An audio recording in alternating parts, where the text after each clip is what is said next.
The countdown is on. Everything you need to get the edge at the end of the market day. This is The Close.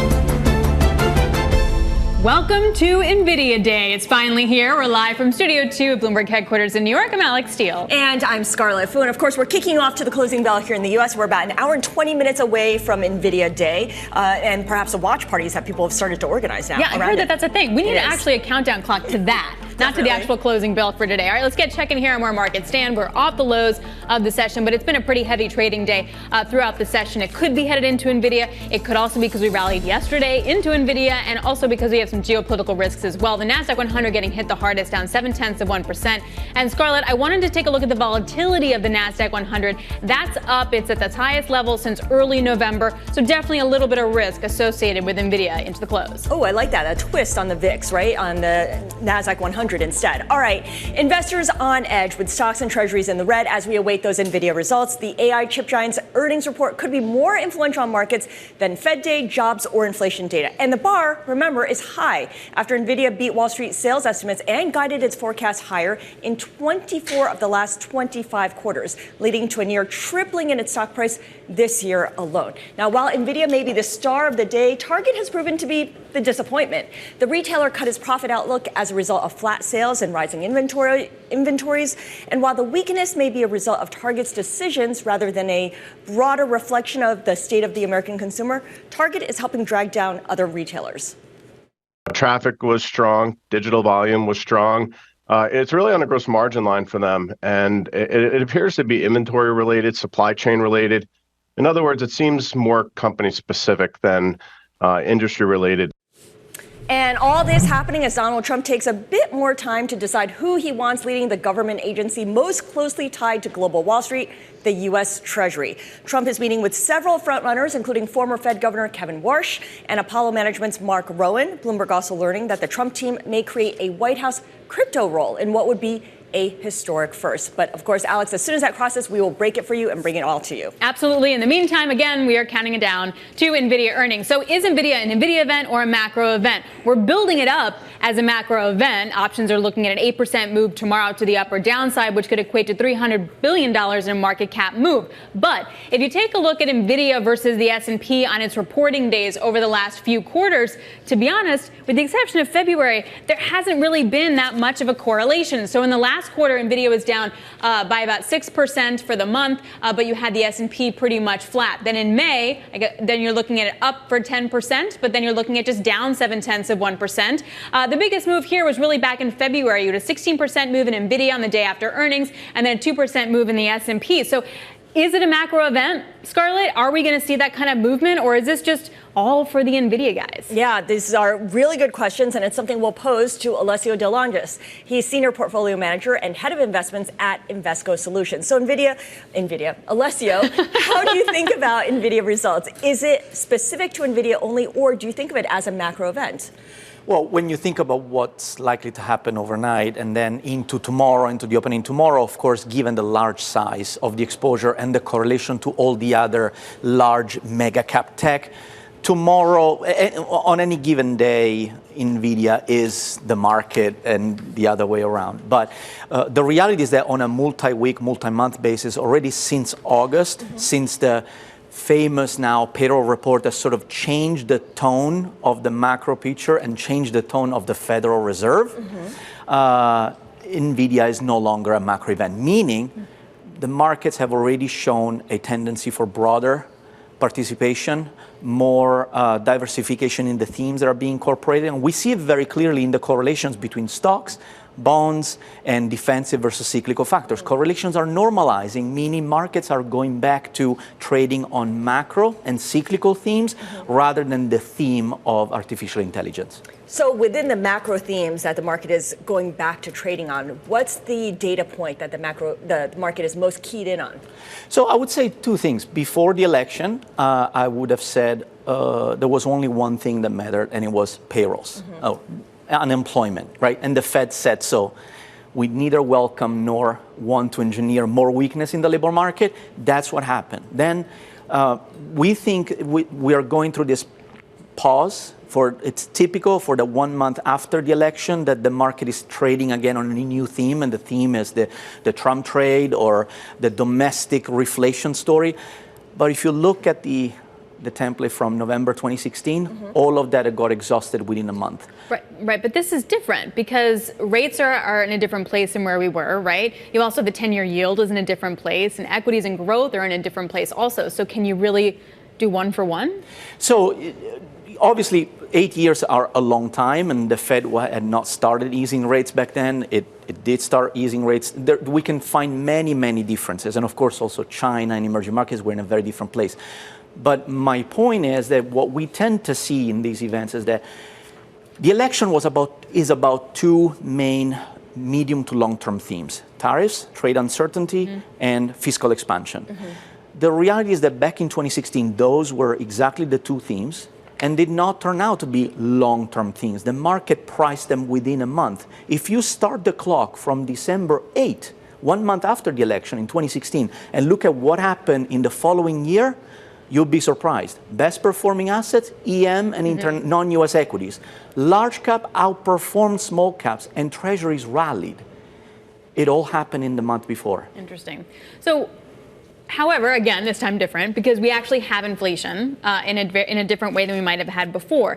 To that point, PIMCO says inflation won't go away, which proposed tariffs by the U.S. will also affect prices. And then you got geopolitical risks in the Middle East, also a main risk for supply chain and logistical costs, meaning that we're going to get inflation higher, which means that then are we going to get a Fed chair that's going to tolerate that higher inflation and cut rates, because that's in essence what a Donald Trump would want to see.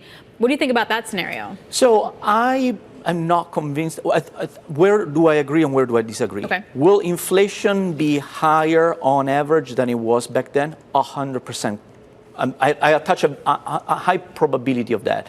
But will inflation be higher a year from now compared to today? I think that the commodity prices are not sending necessarily that picture.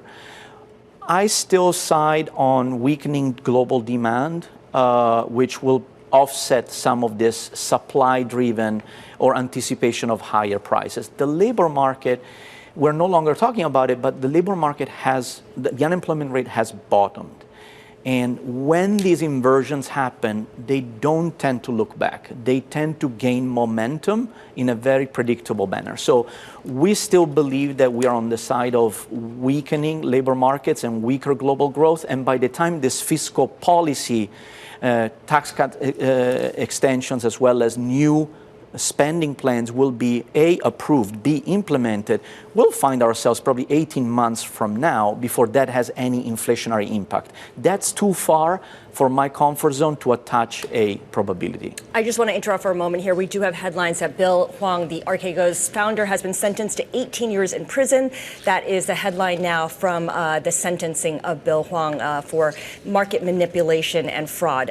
Just to wrap up our conversation here, Alessio, we also are waiting President-elect Trump to announce his Treasury Secretary pick. And I know the shortlist has changed a couple of different times here. Do any of the guys who are on the shortlist signal different things about how effective the incoming White House will be in carrying out the agenda on tariffs, on trade, on debt issuance?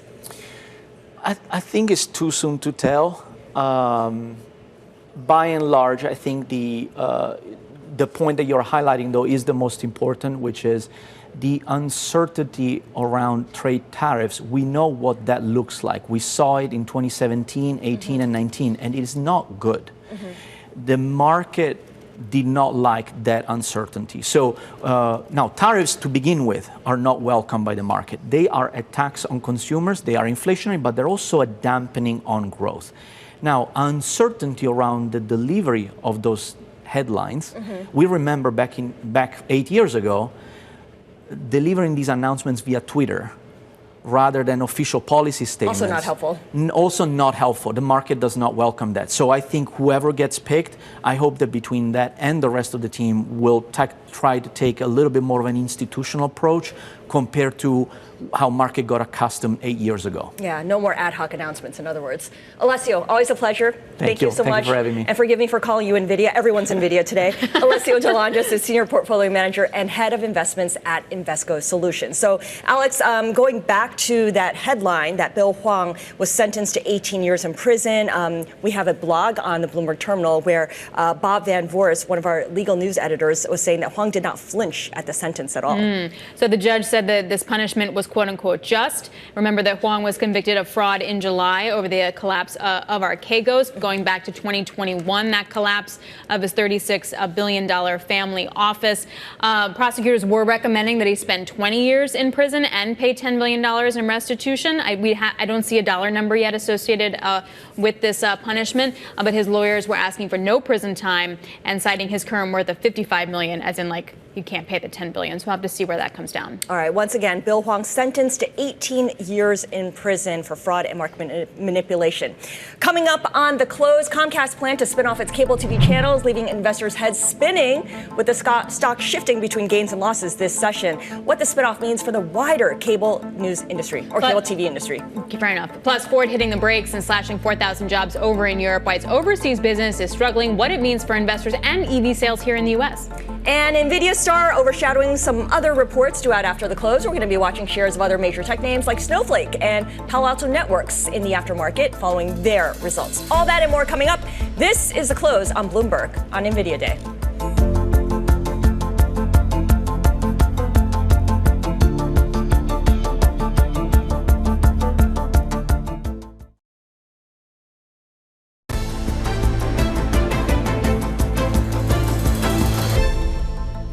Target misses the bullseye. You got shares of the retailer down hard today after the company lowering its full-year earnings outlook for their third quarter comp sales and profit missed estimates. Joining us now to discuss is Mike Baker, Senior Research Analyst at D.A. Davidson & Co. Mike, you still have faith in this stock. Are you looking at this as kind of a one-off quarter, or what is your conviction level that they can get past this? Yeah, I wouldn't call it necessarily a one-off quarter. Some of the weaker sales trends we've seen for the last several quarters, the margins have been a little bit more volatile, and so there were some things that impacted margins this quarter, which maybe won't repeat. But it's more the idea that we think, stock's down 20%, so valuation is a lot more compelling here. Estimates will probably go down something like 10%. So the multiple is contracted, as it should. But we think, based on where estimates may or may not go, we think it'll be about 12.5 times earnings. To us, that adequately reflects the near-term weakness. They've de-risked the fourth quarter. They're clearly not going to have as good a holiday as others and as we may have thought, just a few weeks ago. Right. But again, we think that's been de-risked, so it's worth taking a look at here. Do you think that Walmart's eating Target's lunch? Well, we think Target is losing share to the combination of Amazon, Costco, and Walmart. We think everyone's, frankly, losing share to those three. Target may be feeling it a little bit more than others, but those three retailers are taking share from everyone. It's not a great positioning for Target right now because they do skew, of course, more discretionary, and that hasn't been quite as strong as a non-discretionary product that Walmart and Costco at least have a little bit more of. And then even within that discretionary business, they probably are losing share to those big three. So it's really hurting Target on both sides of the aisle, if you will. So I have a question here because we also know that Target stock goes ex-dividend today. How big a dividend play is Target? Does a meaningful share of its investor base own Target for its dividend? We don't hear that a lot, no. I'm sure some own the stock for the dividend, but we don't, and we think that we don't have any reason to believe the dividend is not safe. And of course, investors like dividends, but we don't feel like that's the driving force or the main reason why someone owns Target. We think it's viewed more as, well, longer term, more of a growth company, a growth story, and over the last year or so, at least, more of a recovery story. Margins depressed versus past history. The idea is that after a couple tough years, 2022 and 2023, this year was going to be a better year. Yeah. Clearly not playing out quite as we expected. That recovery gets pushed out a little bit into 2025. But I think it's more seen as a turnaround story in that sense. Okay, makes sense. I mean, it begged to be asked because the 21% decline is pretty dramatic. in terms of the margin contraction for the quarter, a lot of that was tied to a buildup of inventory. And I get why companies would stockpile products in preparation for this port strike, as in the case of Target, or even possible tariffs on Chinese-made goods, as we might see going forward. But explain the cost side of inventory to us, Mike. How quickly can these expenses rise? How large can they get? Because I think about the idea of holding inventory. It's not all negative. It's not bad, because the company can't have bare shelves in time for that holiday shopping season. And inventory is counted as assets on your balance sheet, aren't they? Right, exactly. We think it hurt the margins by about 0.5%, maybe a little bit more.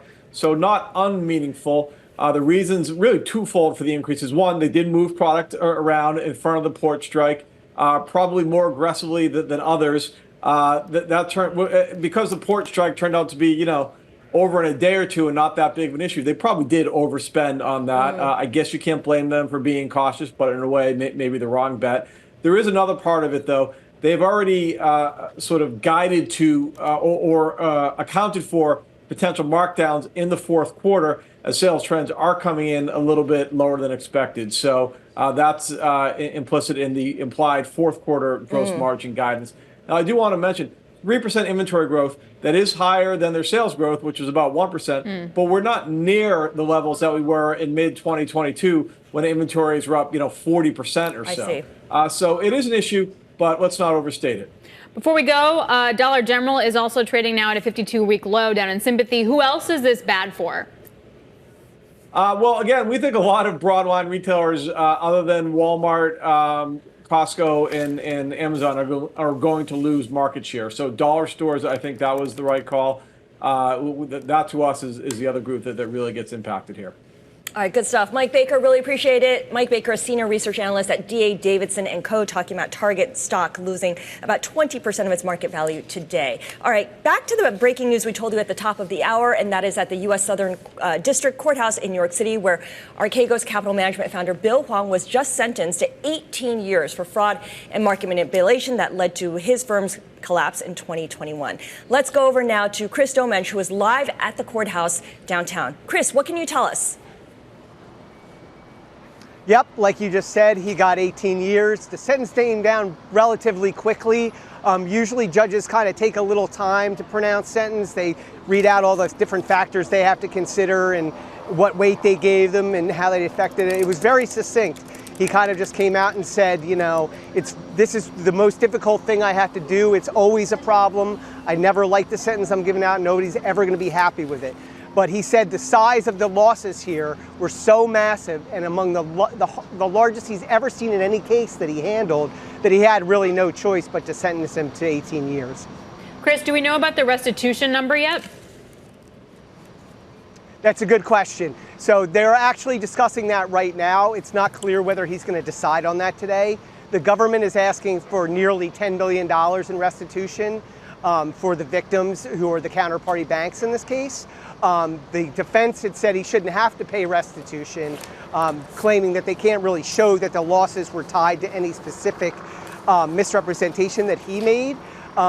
They've also asked kind of to defer that, so that decision may not come today. We might see additional briefing on that, like as to what the victims lost and if that can be directly attributable to anything that Hwang did. All right, good stuff. Chris, really appreciate your joining us. Chris Dolmetsch covering the sentencing of Bill Hwang, the Archegos founder. 18 years in prison was what we just learned. Let's go over now to our top calls. It's a look at some of the big movers on the back of analyst recommendations. And first up, a sweet and tasty upgrade to equal weight for insurance company Lemonade. Analysts at Morgan Stanley are feeling more optimistic about Lemonade's ambitious growth targets after an Investor Day event. He says management has laid out specific strategies to grow its premiums and achieve net profit exiting by 2027. The price target set to a street high of $42. The share's up about 15%.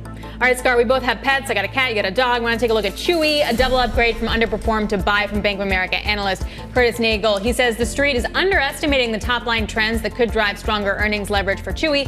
Couple this with better pet adoption plans, and you've got yourself perfect growth set up for Chewy. I also want a dog. I'm like obsessed now with getting a dog. I didn't know you had a cat. That was new information. Oh, really? And finally, Piper Sandler showing some love to mobile tech company AppLovin with a overweight rating and a $400 price target. The analyst says shares have been re-rated after an AI-driven acceleration, but he still sees upside for the stock. He also said AppLovin's technology has driven ad revenue growth, leaving room to drive monetization higher as well. Those shares up about 1 2/3%. And those are some of our top calls. And we know AI-driven acceleration has been the growth driver for Nvidia, which, did you know, reports quarterly results in roughly 1 hour's time. Joining us now for more on what to expect is Angelo Zino, Senior Vice President of Technology Equity at CFRA. He currently has a buy rating on the shares. I guess the real question is, by how much will they beat and by how much will they raise?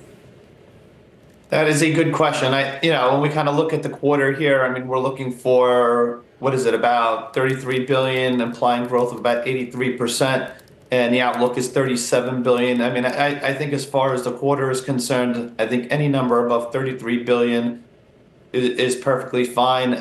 Everyone knows that you don't have any revenue tied to Blackwell in that quarter. I think all eyes are absolutely going to be on the January quarter. Again, you're going to have to beat by at least 2 billion, we think. So you're looking at revenue for at least 39 billion. But I think more important than that is going to be the commentary around Blackwell. So even if they can't deliver on that 2 billion plus beat, if they can kind of, talk the story, the game pretty well, looking at this kind of cycle here, upcoming cycle for Blackwell, we think that should be enough to at least kind of, meet or kind of hold the stock kind of relatively in line with where it's at these days. So I got to ask, Angelo, one thing about Blackwell, and you point this out in your note, is that it represents this shift to a more platform-based revenue from standalone GPUs, the graphics processing units. Explain what that means and what it means to the sales trajectory for Nvidia over the next couple of years. Yeah, no, that's a great question. So, I think that's really where all the excitement is at right now. It's the fact that they are, they've historically kind of sold these kind of GPUs on a standalone basis. And what really kind of helped them kind of, hit this kind of inflection in 2023 into 2024, it was clearly the shift, away, or the focus away from CPUs to GPUs, greater emphasis and kind of shift to, compute in an accelerated world towards these GPUs. What Nvidia is now trying to do is just control, more of kind of the stack, or the kind of these rack solutions out there. So what Blackwell is expected to essentially do is, hopefully in certain configurations at least, is intended to kind of control more of that stack. So you can actually now buy a configuration out there with, essentially kind of a Blackwell chip, which would have 2 GPUs with a CPU attached to it. But you can get as many as, let's call an NVL 72 GPU, where you're getting 72 GPUs tied to 36 CPUs. So in a rack, theoretically, they can make up to upwards of, let's call it $3 million. Whereas in a current standalone GPU, you're talking about 30 to 40K. Yeah, big difference. Definitely a game changer. So you talk about the platform-based part of the revenue and how that is expected to grow. We know that right now there are some reports of Blackwell clusters overheating, and that may require a redesign of the servers housing the chips. How serious should we be looking at this in terms of a dent to being able to meet supply? Meet demand. Yeah, no, that's a great question. So when we kind of think about that, I mean, it's absolutely going to get asked, right? I mean, and the question is to kind of what degree is this really an issue out there, and to what configurations. If you start looking at some of these higher capacity configurations, I think that's where the issue, really kind of stands in terms of some of the overheating out there. So it's something we definitely kind of want to get more clarity on. If you see Jensen kind of come out there and kind of put cold water on all this and say, hey, listen, this is, this is normal. It's part of the process. We've got everything under control. I think that's a clear kind of catalyst for the shares in itself. But, I think at this point in time, we just kind of want greater clarity on all that. And we know that the Blackwell demand is there, right? I think at this point in time, it's all about the timing. Are we going to see, is it going to be in the January quarter? Is the ramp going to be more April, July quarter, which is what we, truly expect? So I think at least for the outlook here for the January quarter, my sense is they're better off kind of being a little bit more conservative in nature in terms of the guidance. You have like 20 seconds, Angelo, but is this going to be a market event, a macro event, or just an Nvidia thing? I think it could be all of the above, to be honest with you. I mean, I think more on the market and the Nvidia thing. I mean, clearly, given the size of Nvidia these days and the fact that it is the biggest company in the world, it is going to have an impact to the market. So, yeah, I mean, I think more market and Nvidia driven, and also semi driven as well. All All right, we're ready for it. We're here for it. Angelo Zino over at CFRA. Thank you very much. Appreciate that. So what do we need an Nvidia countdown clock. How did we not talk about that in the meeting today? This was a flaw. Yes, you did wrong there, but guys. Welcome to all the watch party people who are tuning in right now. Do they tune in at 3:30? Well, you got to do the whole drum beat. You do a shot every time you get say CPUs or GPU. All right, coming up, we're going to talk about Comcast spinning off some of its cable TV channels. This is Bloomberg.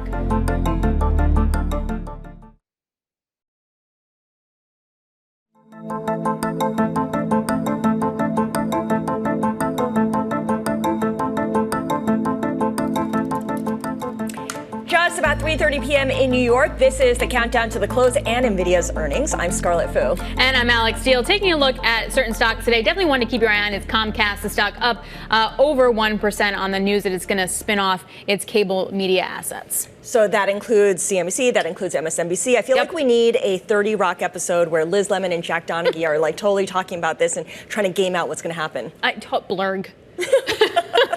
That's what it would be. It would totally be Blurg. So speaking of, Brian Roberts, Comcast CEO, back in October at a screen time event in California with Bloomberg, talked about the possibility of this happening. Here's part of what he said. There could be more decline. It could level off. YouTube TV, Hulu Live. Is it going to hurt your soul a little bit if YouTube TV surpasses you as the biggest cable operator? Not if they're using Xfinity broadband and watching NBC and watching We will have transitioned our company pretty carefully. We're going to, be pretty happy with the Comcast NBC Universal we got. Now, that's, of course, Brian Roberts floating the idea that this could happen. And now we know for the news that it is going to happen. Joining us now for more of the shakeup is Barton Crockett, managing director and senior research analyst over at Rosenblatt Securities. Something that was kicked around a lot was that it's a good bank, bad bank situation when it comes to Comcast now. Is that the right way of looking at it? That's not a bad way to think about it. I think that the spun-off asset has been probably a drag, arguably, on Comcast multiple. And investors have wanted them to get out of this TV network business for some time. And now, to some degree, they're doing it. So that could help Comcast multiple. And the spun-off entity will have to do what challenged businesses do, which is look at consolidation, look at ways to drive investor interest, maybe with the cash flow that they still have, even though it's declining, returning that through a dividend or share repurchase.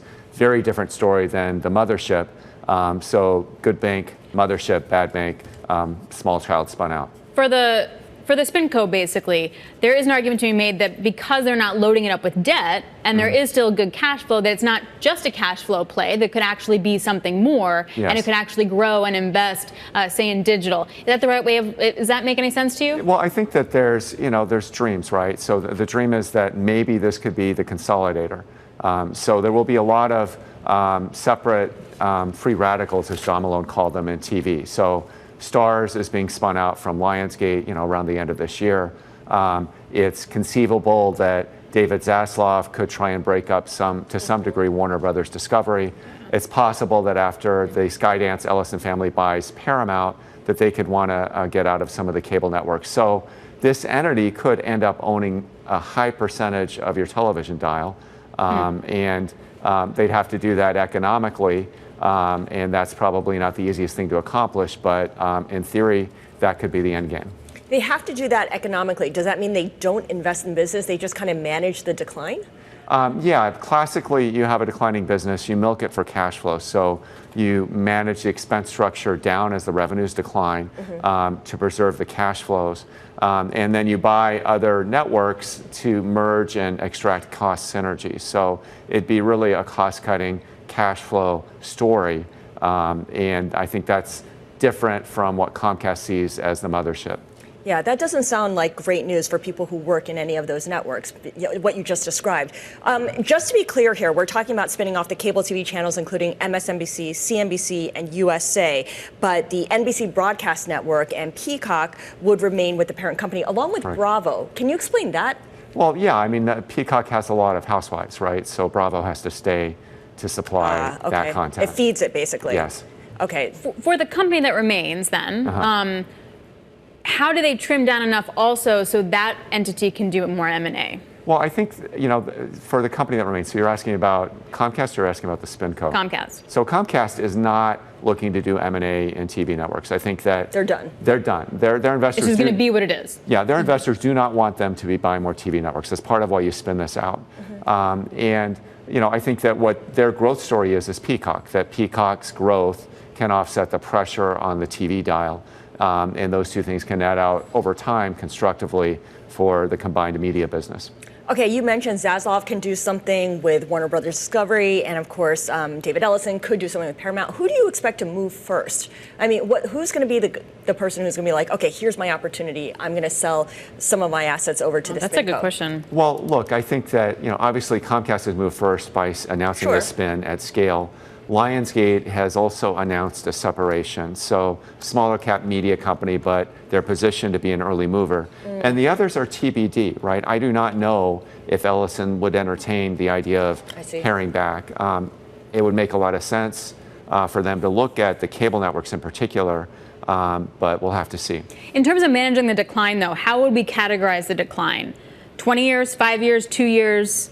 What do you think? This thing will be declining for the rest of our natural lives. Okay, so it's not like out of business tomorrow. It's not out of business tomorrow. It's just smaller tomorrow than it is today. Smaller tomorrow than it is today. Okay, going forward, how does Comcast pull on his levers to grow the company? If this part of the business, the media assets, the network, the NBC broadcast network, and Peacock is just kind of staying as it is, they're not going to expand that. What, it builds out its theme park business more? So Comcast, that's a good point. Comcast growth is principally its network. So broadband is a competitive business, right? There are fiber overbuilders, there's wireless competition, but they have a quality asset. They can manage it for some pricing growth. They've got an expansion into wireless that is promising. Comcast, like Charter, is leveraging their network. And, that's going to be the real focus. I do think that theme parks are, on balance, growers, but just not large enough to move the needle for Comcast. I see. So in this space, what stocks do you like right now? So, look, I cover internet and media, so I'm more favorably inclined towards the internet names. Sure. So I like Meta. And, if you're kind of look at special situation media, we have been interested in Lionsgate on this idea of a breakup in asset value. And they have Stars, which could fit within NBC, and they have a content studio that could be interesting to any number of players looking to bulk up in that area. Do you think that all of that would be allowed by the DOJ or the FTC or whatever if they start to merge in different ways? Well, it certainly helps to have a new administration. Comcast would deny that this was politically driven, and reasonably so. They announced it before the election was decided, or essentially announced it before the election was decided. But the reality is that the chairman of the FCC, has been in favor of relaxing media ownership rules. The other hand, though, is that Trump has clearly been antagonistic towards news media. And, they sued to block the AT&T Time Warner deal. Brendan Carr's had some, comments about the CBS a situation with the Skydance merger around 60 Minutes, picking up on a Trump theme. So, it does seem that political issues, could get in the way a little bit. All right, we'll watch to see how this all develops. Barton, really appreciate your joining us today. Oh, sure. Barton Crockett is over at Rosenblatt Securities. Now, coming up on the close, we're going to discuss the recent announcement driving shares of Ford lower. It is today's stock of the hour, down about 4% right now. This is the close on Bloomberg.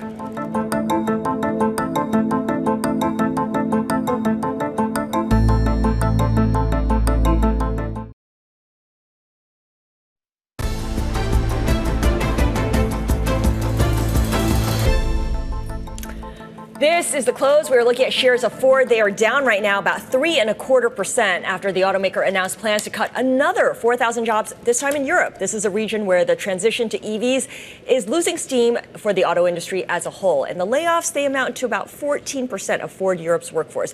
Here now to discuss all of this is Bloomberg's Abigail Doolittle. And not great news for the auto sector in Europe. Not great news at all. And I think if we start off with the macro, it's really pretty dire because it's not just Ford. We've had Volkswagen, we've had Stellantis, BMW, Mercedes all recently issue profit warnings. In fact, VW is talking about shuttering 2 or 3 of their factories in Germany for the first time in their 87-year history. So there's an issue apparently between steep competition without enough demand growth is creating these issues. So they're talking about shuttering factories, hours, and Ford here laying off about 4,000 people between their UK and their German factories for the most part. That's about 14% of their European workforce. It's not the first move for Ford, though, in Europe. They've been pulling back for a little while. But they also had commentary about the U.S. saying that EV prices, because a lot of this having to do with EVs not quite panning out, could not be so strong in the upcoming year or two. Yes, some of the re-rating in terms of you take away that subsidy,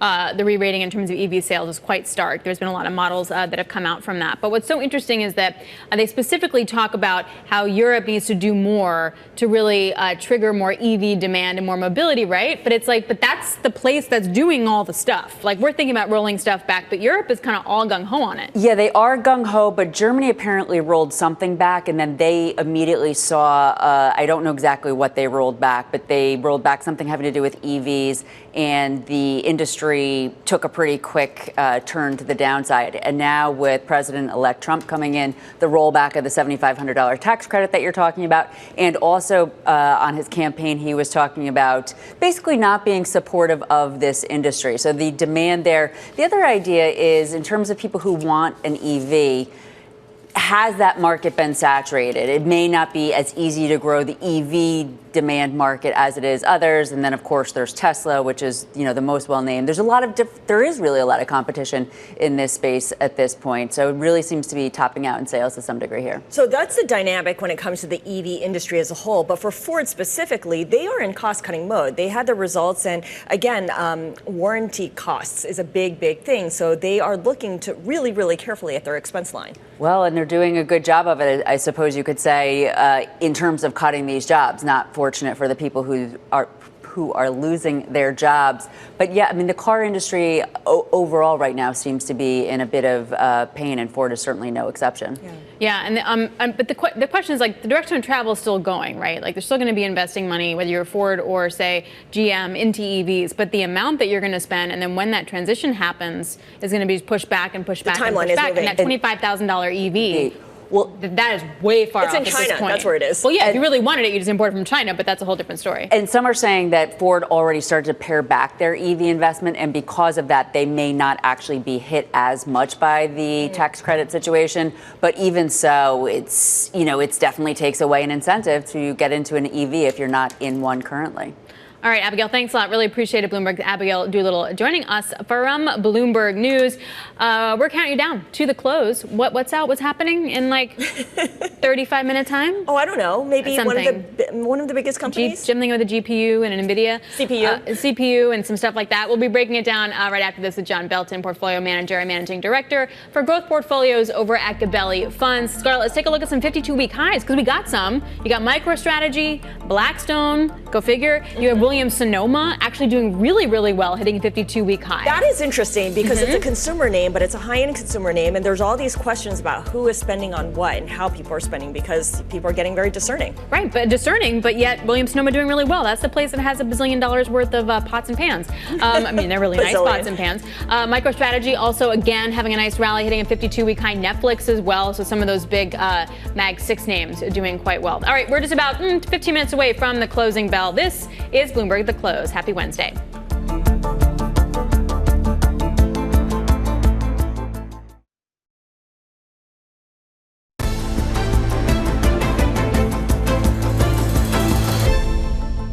The election is about two main medium to long-term themes: tariffs, trade uncertainty, and fiscal expansion. The reality is that back in 2016, those were exactly the two themes and did not turn out to be long-term themes. The market priced them within a month.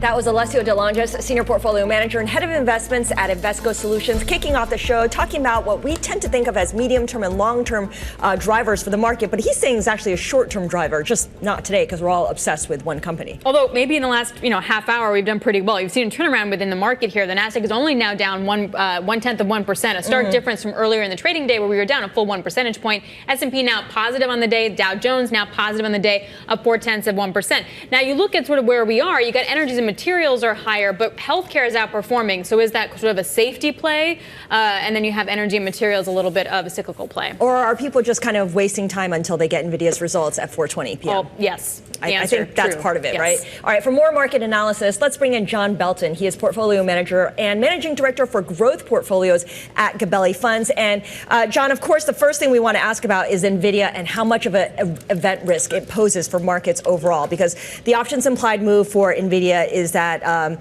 it'll move 8% in either direction the day after results, which is a $300 billion swing in market cap, which is pretty meaningful. Do you see an Nvidia result that could be, just shy of the most optimistic estimates as potentially taking more wind out of this post-election rally? Well, first of all, I'd say 8% for Nvidia. That's kind of child's play for what this stock tends to do on a short-term basis. And just going back to what your earlier guest that you provided the soundbite for said, I think there's Nvidia, the short-term stock, and Nvidia, the long-term stock. And short-term, I think expectations are very high. It's possible that they could miss very high expectations. I'm not sure necessarily what that would say, though, about the long-term story here, especially because I think they're still supply constrained in how much they can sell. This new product line is hasn't even launched yet. So I think we like to play Nvidia, the long-term stock. And on that front, we are definitely looking for a few things to confirm our thesis tonight, but we're unlikely going to be perturbed if they do miss very high expectations by a little bit one way or the other. Do you buy the dip on that? So I think not necessarily. This is a multi-year stock for us. We've owned it since 2019. We don't tend to trade this stock very actively. So we would buy the dip if we felt like there was something new to the investment thesis that was incremental to what we already know. But I don't think it's a stock that we like to swing around on earnings news. So what gives you the confidence to kind of hold on to it? And is there a point where you're like, all right, that's the top and I feel good about it? Is there a sign that you're looking for? Well, I think it's going to be very hard to sort of top tick this AI investment cycle. But we're looking for a couple things from Nvidia. One, we're looking for a broadening customer set. So we've already known for a long time now that they count the large cloud hyperscale companies as large customers. They count the largest consumer internet companies as customers. More recently, we've been learning about government, sovereign AI as a new customer set, and then some specific verticals, enterprises in those verticals like healthcare, financial services.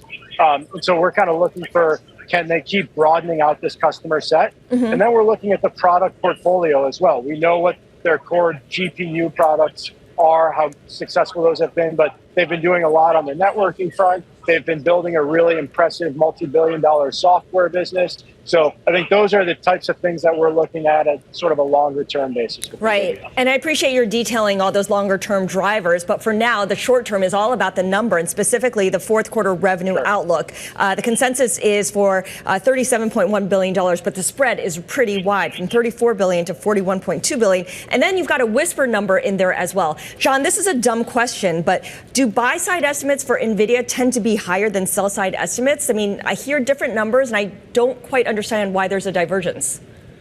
Well, let's look back over the last 25 quarters. Nvidia has beaten estimates and guided above the street 24 out of the last 25 quarters. So yes, the buy side is expecting guidance, a beat in the quarter and guidance above the street. So I think if we just look at the last few quarters, since this generative AI boom has really inflected, the cadence at which they've been beating and raising, it's kind of like beat the street by $1 billion in the quarter, guide $1 billion above. That's been kind of the normal cadence.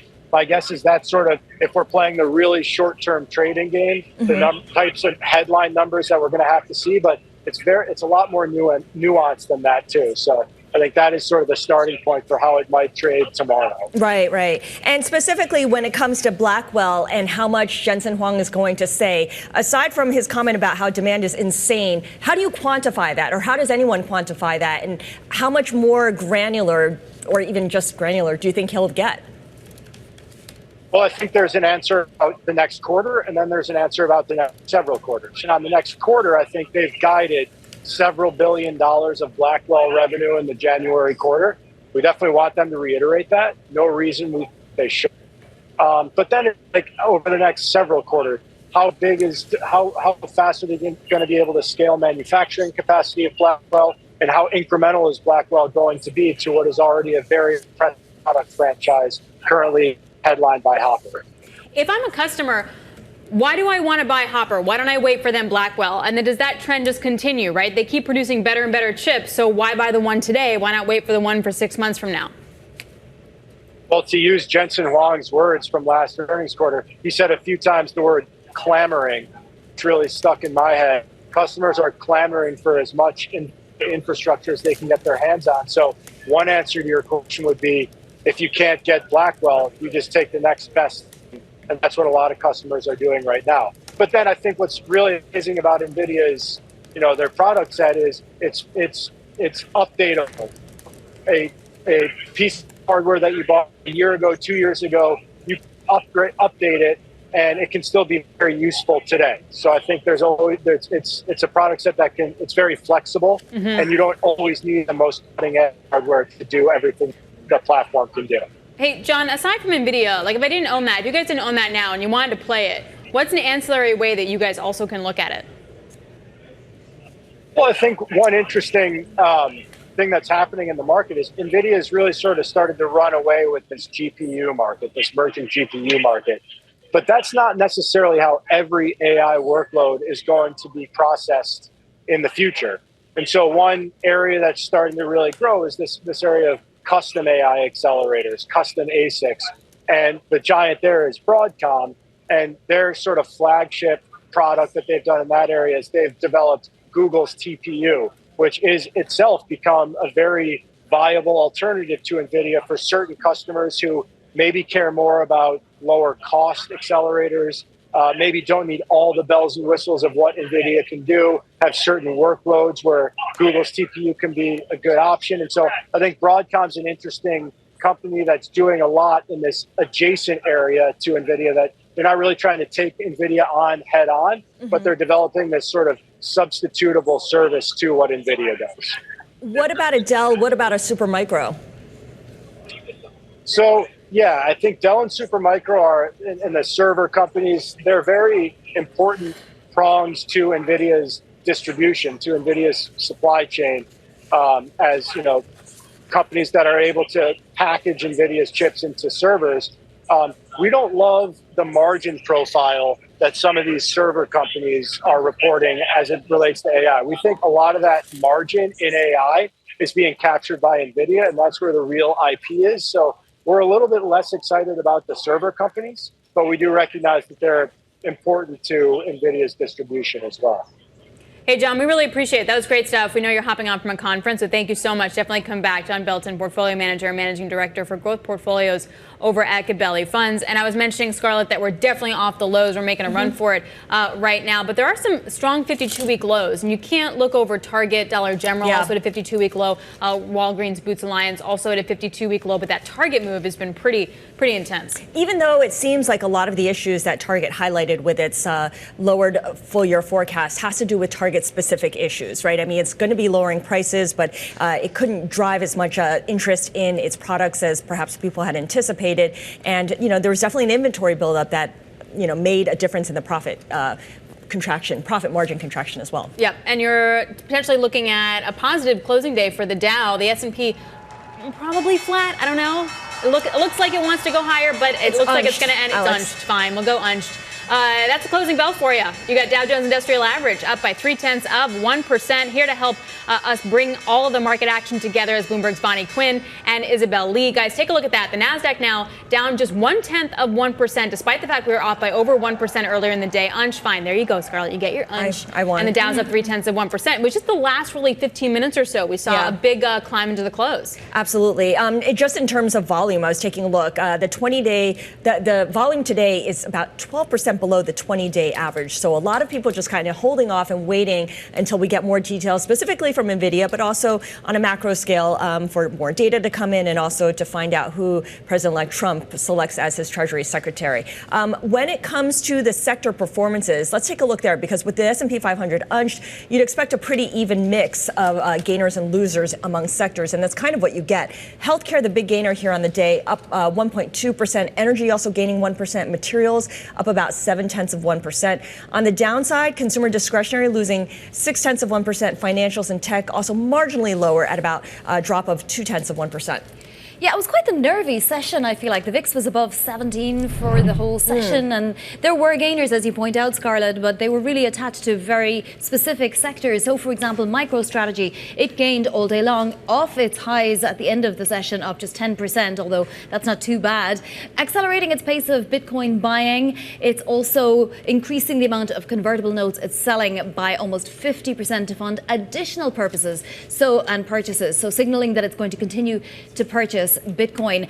Obviously, we got that news as well that the White House is thinking of appointing a crypto point person. That can't have hurt MicroStrategy. And then, Scarlett, you mentioned the insurers. Well, Humana was one of the better performers on the day as well, although all the insurers were higher. Apparently, the appointment, or at least the pick of Dr. Oz for Medicare and Medicaid is going down well with that market.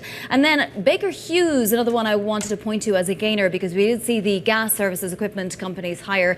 Front month gas now up 7% plus. In the regular session, it was up 6.5%. So quite the move there for those services equipment companies. Yeah, always good to highlight the individual companies are moving on news that's completely untied to the broader market overall. Isabel, you're looking at decliners. I'm looking at Target. Its shares tumbled 18% or over 20%, which is the biggest one-day drop since May 2020. So the company trimmed its full-year outlook for 2022. Citi called the report uninspiring. We have DA Davidson saying that they were disappointed, but they're optimistic about the improving outlook for the company. So what was the reason? U.S. consumers just really pulled back on spending for non-essential stuff like home products and clothes. I mean, I guess to some those are essential, but they're broadly categorized as not essential. And Target also held a lot of inventory in preparation for the strike, and that proved to be more expensive than they expected. What's interesting, though, is earlier this week, Walmart reported good earnings. So to your point earlier, Scarlett, this may be Target specific. But of course, we have the CEO trying to play down the negative results, and they said that, they're getting an early read on the holiday season, and it's looking positive. The next one I'm looking at is Qualcomm. Oh, yeah, Qualcomm. Well, let's get to that. So that was interesting, too. It's like they finally need to diversify away from iPhone chips, and they have a plan.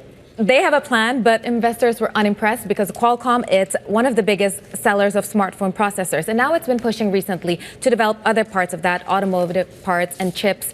But again, investors weren't unimpressed because the company is set to lose Apple, which is one of its biggest customers. But we have the CEO on Bloomberg TV earlier saying that he's confident that even without Apple, they will meet their big goal for the end of the decade. But those new parts that they're pushing into, they're expecting it to add an additional $22 billion in revenue. So we'll see if that happens by 2029, that is. What else do you have?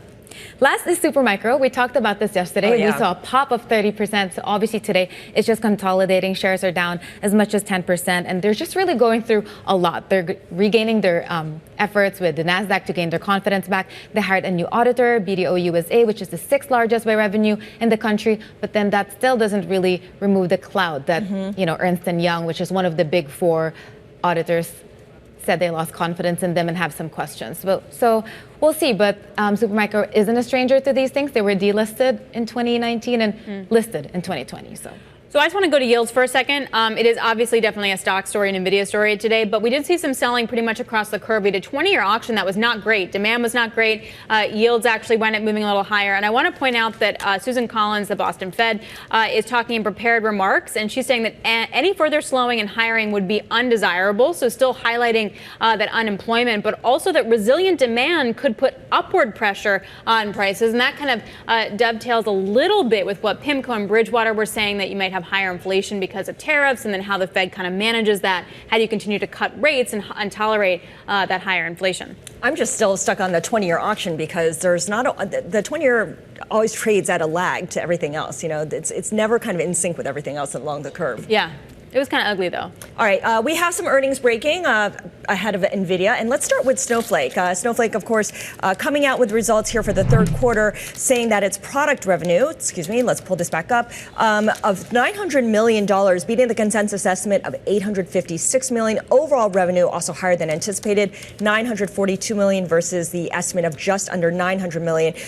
In terms of the fourth quarter, it says the adjusted operating margin will be 4% and and product revenue this quarter will be $906 million to $911 million, much better than what analysts had anticipated, which was $890 million. And just going back to the third quarter again, it's a beat on the bottom line with EPS of 20 cents versus the estimate of 15 cents. The stock right now up about 10% in after-hours trade. All right, I'm just taking a look at Palo Alto Networks. They're also out with earnings. You're taking a look at adjusted earnings coming in at $1.56 a share. That was higher than estimates. Revenue also slightly higher at $2.14 billion. Let's take a look at the outlook here. They're looking at a full year outlook coming in on the high end at 9.17 billion. That's higher than estimated.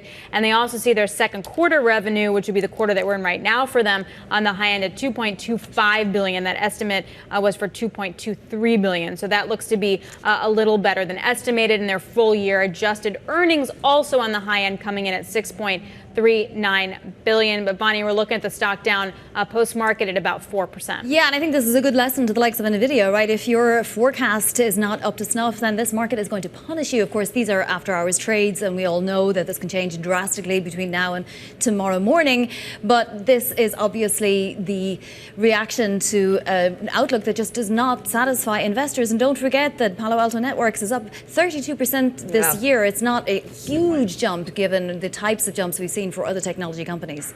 I also want to point out, too, that Palo Alto announcing a 2-for-1 forward stock split. So look at that as well. So that stock down about 3%. Now, just taking a look at their full year again, just to highlight that, you're looking at the high end about 6.39 to about 6.26. And that's sort of the range for earnings, and a little bit better, though, than estimated, I got to say. So, Isabel, when you talk to investors and you talk about the tech sector, obviously there's Nvidia and then there's everything else. And cybersecurity companies seem to come up a lot as this growth area. It is, but people are still really they're more lukewarm to that. They're still all big on that AI theme, the Nvidias and the likes of that. I mean, it is a macro event.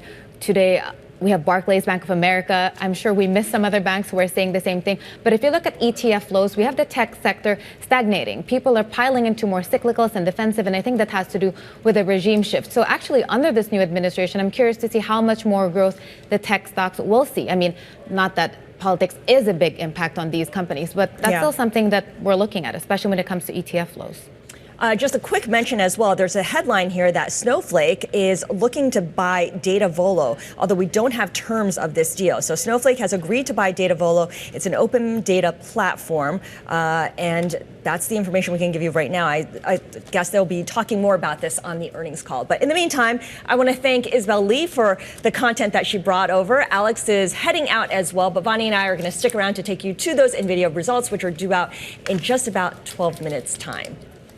Now, of course, we're sticking with earnings and looking at shares of Snowflake outperform right now, up 15% after hours trading, and Palo Alto Networks declining about 2% in the after hours trade. For more, let's bring in Daniel Morgan. He is Senior Trust Portfolio Manager at Synovus Trust. Dan, great to speak with you again. Hi, Scarlett. Hi.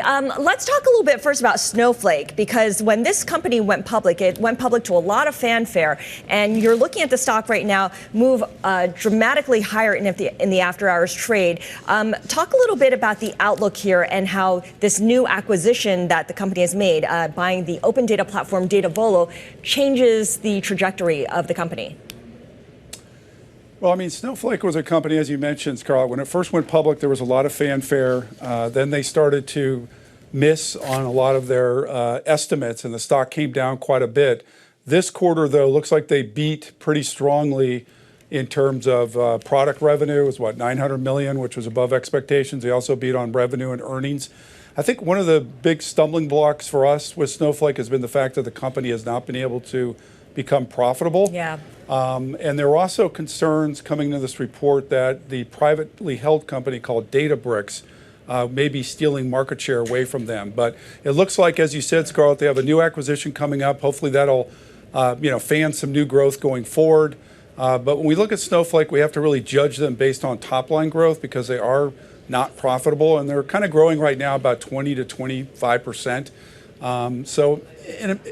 Scarlett, let's face it, that enterprise software space has been kind of a tough segment, right? It hasn't performed as well as, let's say, the AI chip space. Right. It's definitely been left behind here. So, and that always brings up a lot of expectation that there's going to be consolidation in this enterprise software space. If we were to see that take place, especially with a change in the administration more friendly to M&A, would Snowflake be an acquirer or a target? I think they would be an acquirer. I mean, they're big enough that they can do a stock swap and buy smaller companies. You mentioned the one that they just announced on this quarter that they're going to buy. So you are right that under the Trump administration, we should be much more friendlier towards acquiring and merging technology companies, where in the past it's been, a lot of struggles to get these deals through. We remember ARM Holdings. Yeah. They were up on the auction block about a year or two ago. So I would think Snow is big enough that they could be able to, utilize the equity in their stock price to purchase, smaller companies to be able to add to their portfolio to continue to grow. I have to ask about the reputational damage from the hack a few months ago, Daniel. It doesn't really seem like Snowflake have managed to retain their customers, make their customers okay with what happened, particularly given that they sort of blamed their own customers for not sealing their own data. Yeah, I mean, that CrowdStrike hack that occurred was absolutely devastating to not only Snowflake, but also Palo Alto Networks, which you were talking about earlier. And, both those stocks have been trying to recover from it. Looks like Palo Alto's done a pretty good job coming out from those lows. They also had a rough February quarter where they missed on their billing numbers that brought them down. So, but you're right. I mean, the perception, Vonnie, is that that's a segment that's still trying to get their legs back, right, after that huge breach. And, like you said, customer loss of confidence, not only in CrowdStrike, but a lot of other companies in that same group. Dan, gotta ask you about Nvidia. We are waiting for the results, just a few minutes away. The stock obviously had a huge run up yesterday, not so much today, but it was flitting around. It stayed lower for most of the session. What do you anticipate? Well, Vonnie, it's all going to be about those whisper numbers. You've talked about them all day on air. I mean, we're coming into the third quarter.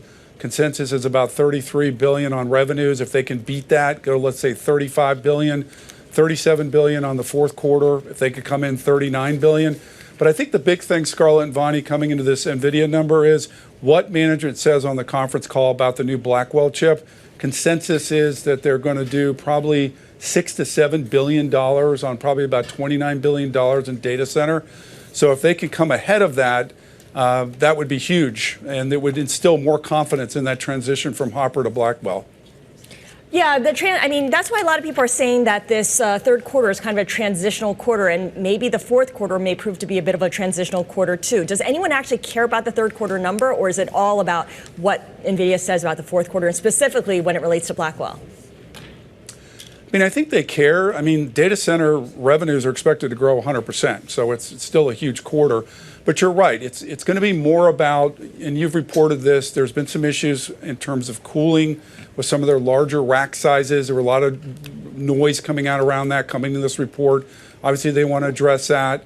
They want to address supply issues, right? Mm-hmm. It's not a demand issue. It's a supply issue. Can they put enough chips together going forward? So the commentary is going to be absolutely imperative, as we go into closing out their fourth quarter into next year. But I wouldn't say it's a wash completely. There's a lot of people, as you talked about, the implied trading range on the stock is like 8%. So there's still a lot of people kind of gambling on the where they're going to beat or miss on the third quarter. That's for sure. Well, Daniel, we're going to let you go and watch those earnings. They're just a few minutes away. That's Dan Morgan, Senior Trust Portfolio Manager at Synovus Trust. Thank you. Again, moments away from Nvidia, with investors bracing for that potential $300 billion swing in market value. Joining us now is Kushan Sobhani of Bloomberg Intelligence, who covers semiconductors. Kushan, I think one of the important questions to ask is, can Jensen Huang calm this market on the overheating issue, which has become a big deal since that information report a few days ago?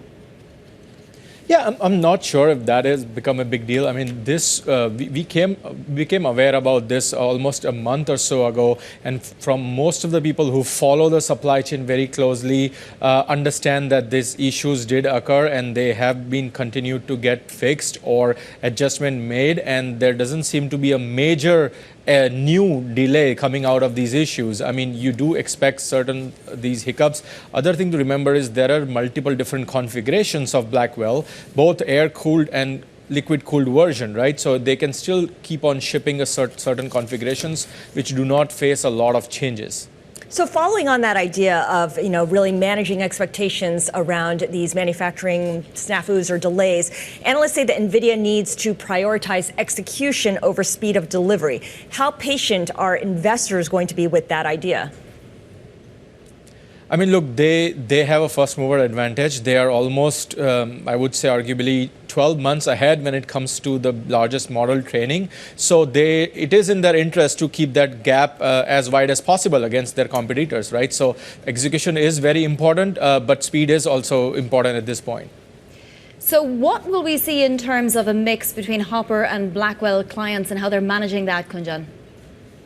I mean, third quarter should be all Hopper, and we are expecting a few $1 billion in fourth quarter from Blackwell. But look, second half is really a Hopper story. One thing we keep forgetting because we focus so much on Blackwell. A few quarters ago, there were concerns like, the Hopper peak is gone and, the demand might slow down, etc. But what we are seeing and what we might see in 3Q and 4Q results is that the Hopper demand has expanded beyond just the top cloud and hyperscalers and is expanding now into enterprise, which will give its results, a few quarters or years down the road, because as they become very sticky in enterprise, it is very difficult to rip out the solution and bring your competitor in. All right. Once again, we're speaking with Kushan Sobhani, and we're talking about Nvidia, which is due to report results in about 3 minutes' time. And again, beating the consensus is expected here, right? That's the bar. Nvidia has beaten revenue and guided above consensus in 24 of the last 25 quarters. Kushan, what are the numbers you will be paying attention to first in terms of what's going to move the share price? It's really going to be the data center revenue numbers, right? Primarily, we expect at least $1 billion to $2 billion of beat and raise for each quarter. I mean, anything beyond that will be really good. Anything softer there might, even though it might be a beat, might mute or soften the hype and optimism around it. More importantly, I think we investors are going to focus on 25 and 26 revenue numbers, as well as the gross margin trajectory next year. Kushan, you talk about the data center revenue. It's really dependent on that. Is there anything in automotive or gaming or anywhere else that might move the needle for Nvidia? Not really. I mean, look, given the size of the company revenue and data centers, the majority and the most fastest growth driver, I don't think anyone should be focusing on those other two segments. All right, good stuff. Kushan Sobhani of Bloomberg Intelligence, who covers semiconductors and also covers Nvidia for us. We are awaiting those Nvidia results, and I'm just looking at the after-hours trade right now, Vani, and Nvidia shares currently up just slightly, 0.1% here. It's the most actively company-traded stock by value, even so in the after-hours, and expectations are sky high. Sky high. Well, it had a great day yesterday. It was up the most since September 11th, right? It was up almost 5%, and then today it was down anywhere between sort of almost nothing and maybe 3-4% at one point. But yeah, so obviously there's a little bit of optimism about these results if we're seeing a bid aftermarket, but then again, you just absolutely don't know. It's going to depend on what Jensen Huang says about the orders, about next year. It's not going to be so much this particular quarter. Yeah, absolutely. So let's bring in also Caroline Hyde, who's the co-host of Bloomberg Technology and covers Nvidia, among other companies in that industry. Among others. Yes, exactly. But it can feel like it's been Nvidia day for weeks now, right? I mean, this is the last big tech company to report, and we've all been on tenterhooks for weeks now. Everyone trying to read into Microsoft, Meta, Amazon's numbers as to how much they're still spending, how much the hyperscalers in particular are continuing to R&D in their development of applications of generative AI, and therefore need the infrastructure. Of course, Nvidia has been the only game in town, as we've been hearing from Bloomberg Intelligence and across the board. Even if there are so-called delays to the Blackwell rollout, will we still see Nvidia holding onto market share? Because ultimately everyone else is so way behind them. And that's just it, right? That was one of the concerns, that if customers don't start seeing returns pretty soon on their CapEx investing, then they won't be spending as much on CapEx, and that should be Jensen Huang's concern. And thus far, they have started to see. We've seen Amazon sell more cloud because of focus on generative AI. We've seen Google sell more cloud. We've seen Amazon. We've seen overall the R&D starting to pay off enough to satisfy investors and allow companies to continue to double down and indeed invest. And Jensen has been trying to do a good job of steering us into scaling laws as well. Ultimately, if you just throw more and more data, more and more compute power. Let me just jump in right now. We have the numbers here for Nvidia. Third quarter revenue beating analyst estimates, $35.1 billion. Analysts were looking for $33.25 billion. Data center revenue, which is the key part of Nvidia's business here, $30.8 billion. Analysts were looking for $29.14 billion. So that is a beat as well. You're looking at Nvidia shares moving slightly lower in the after hours trade right now, about 4%. In terms of fourth quarter, Vani, fourth quarter revenue will be $37.5 billion, plus or minus 2%. Once again, $37.5 billion, plus or minus 2%. Analysts were looking for $37.1 billion. As for the gross margin for the quarter that ended, 75%, right in line with what analysts had anticipated. And there's some commentary on demand for the existing chip, Hopper, and the next generation chip, Blackwell. Nvidia says Hopper demand and Blackwell anticipation is, quote, incredible. Well, and this is just it, Scarlett. So the stock is down about 5% as it tries to digest, this market tries to digest these headlines. The next quarter, which is fiscal fourth quarter, revenue coming in at $37.5 billion, plus or minus 2%. Now, the estimate was for 37.1, so it is a beat, but that potential minus 2% might be what is impacting this market. So we'll have to see what Jensen Huang says. We're also getting the adjusted gross margin coming in at 73% to 74%. Pretty in line. The estimate there was for 73.5%. So it does seem like Jensen Huang is putting out numbers here and putting out statements to tell this market, look, everything is going to be fine, everything is going to be great, but perhaps there's some profit taking. Yeah, and just you mentioned Jensen Huang. He said the age of AI is in full steam. Caroline Hyde still with us. Caroline, is Huang known to be kind of conservative in guidance? In guidance, but then not in talk. And I think what's interesting in his talk is he says demand for Hopper, which is, of course, the previous generation, and anticipation of Blackwell, which they say in full production, are incredible. Now, does that mean anticipation of Blackwell going into full production, or is he trying to already alleviate the market that it is in full production? There's also the so-called whisper numbers. Yes. Now, yes, we're seeing basically good, strong forecasts for the fiscal fourth quarter. But when you look at the diversity coming from analysts, Loop Capital are out there saying we're going to see $43 billion in their fiscal fourth quarter. And if you're guiding to less than that, maybe it just takes out some of the over and above anticipation for where we are driving forward in terms of revenues. All right, we have some more commentary on Blackwell as well. Nvidia saying Blackwell production shipments to start in the fourth quarter of 2025, and it will continue to ramp up into fiscal 2026. So again, Blackwell production, the next gen chips, the shipments will ramp up into fiscal year 2026.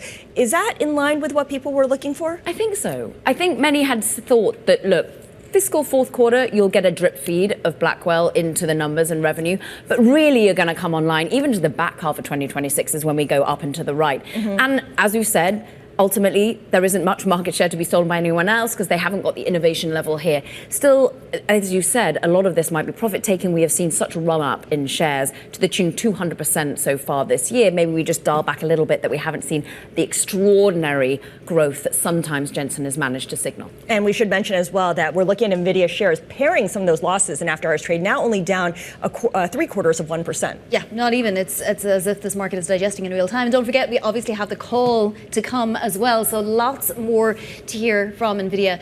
Our thanks to Bloomberg Technology co-host Caroline Hyde, who will be covering all of this as well on Bloomberg Technology tomorrow. So you don't want to miss that at 11 a.m. Eastern.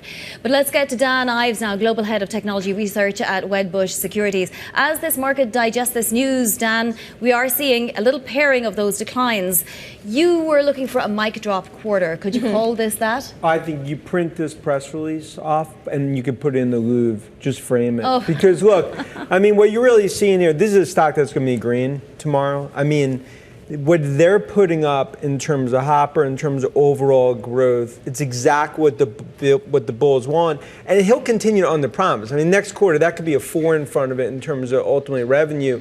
this is just the beginning of the AI revolution, $4 trillion on its way. Sure, and long term, you may be very well right, but are you not concerned about this plus or minus 2% that the company is reporting on revenue, simply because the market wants the company to beat and beat well every quarter? Yeah, if you looked up sandbag special in the dictionary, you'd see this guidance. And I think Street's going to look through it. I think this is a stock that probably will be up even on the conference call, because if you look at everything that they did here in terms of the data center, you could Hopper, we could be talking 5, 7, 8 billion per quarter. That was just ultimately many thought it could just be a few billion. So as this all plays out and you start to look at numbers over the next, call it 12 to 18 months, the godfather of AI, Jensen, Nvidia, continue to be in that Mount Rushmore. And it just shows it's starting with Nvidia. Now second, third, fourth derivatives playing out. That's why it's 9:30, 10 p.m. in this AI party. That goes to 4 a.m. Oof. Has the time changed at all since you came out with that? It was 9 p.m. Okay. And now we're 9:30, okay, 10 p.m. got it. So my other question to you, since there are so many commentary, there's so much comments on Blackwell, how production will ramp up into fiscal 2026, the production shipments will begin in the fourth quarter of fiscal year 2025, which is the current quarter. Does Nvidia break out Blackwell revenue, or is this something that you and investors always need to reverse engineer out of the data center numbers? Yeah, essentially investors reverse engineer it. But if you look in terms of some of the wording there, basically saying any of those heating issues, don't worry about it. And I think that's going to give more and more comfort. This is going to ram significantly in terms of that. And I think that continues to be the story, because we've talked about from our Asia trip, demand to supply 15 to 1. And there's only one game in town, and he's wearing a black leather jacket. His name's Jensen. And I think that's why this continues to be still in the early days of what I believe we'll be talking about $4 trillion on. You mentioned the overheating issues, and these are Blackwell, overheating, which might require redesign of the servers housing the chips. And the companies that make the servers are Dell, Hewlett Packard Enterprise, Supermicro. Do they end up carrying the costs of having to redesign everything? Yeah, but ultimately, I think that is something that's really noise. And from all the checks we do, that's why, look, when you're at the top of the mountain, you're always going to have people trying to take shots at you. But if you look at how NVIDIA is playing out here, there's really no production issues as this all ramps. And that's why when you hear from Jensen today, I think investors are going to realize this AI revolution, now it's about second, third, fourth derivatives. You look what's going to play out across software, across the rest of the semis, across cybersecurity. If you're a tech bull, this, combined with obviously the last few weeks in terms of Trump, Musk, and everything we see, this is what I think is really going to be a setup to a Santa Claus rally. So we are seeing Nvidia saying that Blackwell is going to exceed supply for several quarters, but that there are some supply constraints. Now, you do those channel checks, Dan. Tell us the truth. Where have you seen those bottlenecks or those potential places where supply will be constrained? Everyone's waiting in line. They're at the velvet ropes, and there's only one party, and that's really in terms of NVIDIA and Jensen. I think the issue there is that you want those next chips. That's what everyone. That's the new oil or gold. Yeah, but that's the customer side. I'm talking about from the supply side, from NVIDIA being able to actually deliver these. It's ramping. It's ramping. Look, like any new production, any new chip, it's going to take time to ramp. But I would say if you thought relative to 3 months ago, had expectations. So you sit there right now. If Jensen's flying the plane, you're in 3A watching Netflix, feeling pretty good. In terms of pricing power, can Jensen Huang raise the prices of those Blackwell chips even more than what he has already? I mean, what are you expecting on that front? And should people look for maybe increased prices for those chips? They definitely can, but right now it's all about market share. They're just going to continue to go further and further out. And even when you look at what the hyperscalers are spending, you have now $400 billion of capex, AI capex, just in your sites. Then you think about sovereigns, you look at private, look at everything else. It just shows we are in an unparalleled, once in a 40-year tech trend, and that's why that Mount Rushmore is Jensen along with Nadella, CARP and others. You talked earlier about how there's a velvet rope and a lot of people waiting to buy these chips. The hyperscalers are at the front of the line, but if you bring in sovereign buyers into the mix, where do they stand? Do they get to jump the line? Sovereign's in the middle of the line. They're saying, oh, my name's in the list. They're like, look, you can't get in front of these people in the front, and that's big tech. Sovereign's still in the middle of the line. They will get in, and then behind them, it's the rest of the Fortune 2000. That's why we're going to be talking about next year or two, $4 trillion, $5 trillion. This tech bull market, still in the early days. We talk about this being a macro event, and it didn't move treasuries today, right? So it's not that kind of macro event, but it is in the sense that ultimately Nvidia is depending on the consumer, the customer that's going to be buying those things off whatever AI is running, the Macy's website or whatever it is. So at what point could the consumer become a snag here if we move into more difficult times or tariffs? It's a great question, and that's why the consumer AI revolution goes through Cupertino. It goes through Cook in terms of iPhone 16. That's where it's the doors of Apple. That's something over the next year as they introduce more AI, and then ultimately it's going to be Meta. It's going to be Google. I mean, the consumer AI revolution. Right now it's an enterprise, but consumer 26, 27. But Pillsbury Doughboy soft landing, 125 bips cut. You look at the environment right now. If you're a bear sitting in hibernation mode with your spreadsheet, because you don't see AI in the spreadsheet, it's hard not to be bullish in this environment. Dan Ives, before we let you go, the number one thing that you want Jensen Huang to answer during the conference call? It's all about Blackwell demand, and in terms of just giving comfort, and any of the worries about production are in the rearview mirror. And at that, if you're a bull, sleep well at night with a rosé and a lobster roll with this conference call. If I could be as convinced as you about any one thing in my life, anything at all, I think I'd sleep very happily at night. Thank you. Dan Ives, thank you so much. Global Head of Technology Research over at Wedbush Securities. And again, we are looking at Nvidia results coming out with the third quarter numbers. It was a little bit disappointing in that the fourth quarter forecast did not meet the highest analyst estimate. When you look at the share price and how it's moving in after hours trade, currently down about 4%. It's been bouncing around, has never really been positive, but has paired some of its losses as now investors await the earnings call with Jensen Huang. Here now to take us to that point is Sylvia Jablonski. She is CEO and CIO of Defiance ETFs. Sylvia, how do you look at these Nvidia results in terms of how it relates to the broader tech space that you invest in?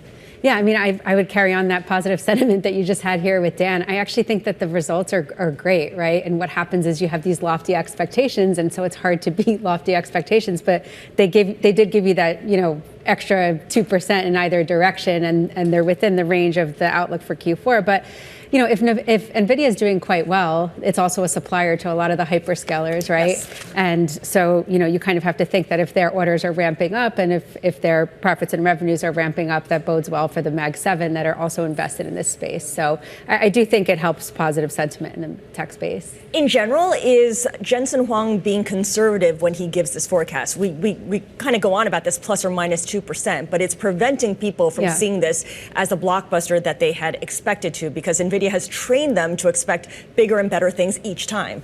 Yeah, and I think it's really hard when you're at the top and every year you're doubling sales amounts, right? And you have this massive revenue growth. Like if you look at the compounded annual growth rate expectation for the S&P 500, it's like 5.7% sales, 13% on revenues. For Nvidia, it's 40% on both, right? Mm-hmm. So they have these high and lofty expectations, and I think that if he starts to level set a little bit, that'll ease us into the fact that, perhaps this kind of tames down as we go forward. I think AI is in its infancy for sure, but it's really hard to expect a company to double, every 2 years. So we're hearing that, Blackwell will exceed supply for several quarters into full fiscal year 2026.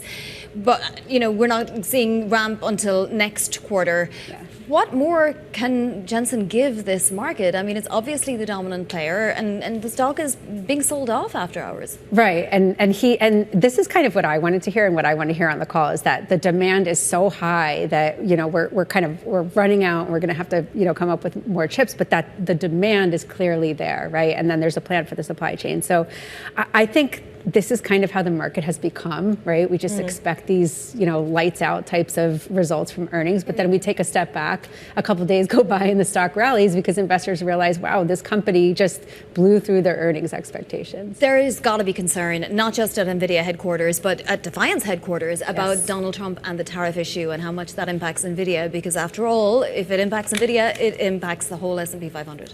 Yeah, I think it'll be really interesting to see how this all plays out, because that might be balanced with deregulation and taxes, right? So maybe what you lose on one side, you gain on the other. So we'll kind of have to wait and see. And it's not clear to us whether or not that's more of a negotiation tactic versus, a hard line of a tariff that they're actually going to employ on these semiconductor companies.